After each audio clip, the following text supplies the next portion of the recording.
Hi there, and welcome to our August edition of Markets in 2 Minutes. This is Darrell from the Wealthspire Investment Team. We wanted to focus this month's discussion on some eye-catching developments in the world of economic data collection, as President Trump decided to replace the head of the Bureau of Labor Statistics earlier this month, citing concerns about data integrity. And this naturally caught a lot of media attention and led to a lot of questions being asked about what changes might be coming in the future. But what we wanted to do here today is talk through some of the recent evolution of the labor market data that the BLS collects, and then share how we like to view all of this data as we are evaluating the economy and markets, and then making investment decisions based off of that data. So first off, it's important to know that revisions are very much part of the data collection process when it comes to non-farm payrolls. In fact, there are revisions that often take place as much as 10 years after the data gets initially released, where the BLS may retroactively apply some updated methodologies to older data.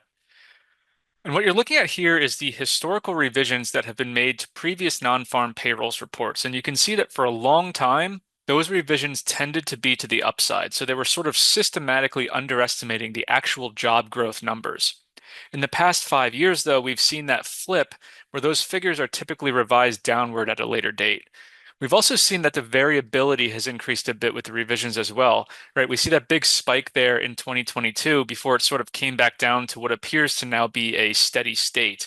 But part of the reason for that is that it's becoming increasingly difficult to collect the data in a timely fashion because people simply aren't responding to the surveys on the first go around. So typically the BLS reaches out to the business community during the early stages of the month, asks for feedback on hiring practices, and then uses that data for the report. But you can see on this chart here that back in July, less than 60% of those that they initially reached out to actually gave an answer. And it typically isn't until the second round of surveys go out that the response rate increases. And that second round of survey data is what's incorporated in the revised estimates. So it stands to reason that the lower the initial response rate is to those surveys, the more likely it is that larger revisions are going to be necessary.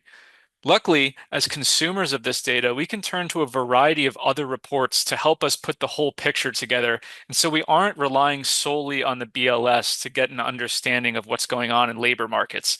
In fact, there's another report put out by ADP, the massive payroll services company, that goes out on a monthly basis.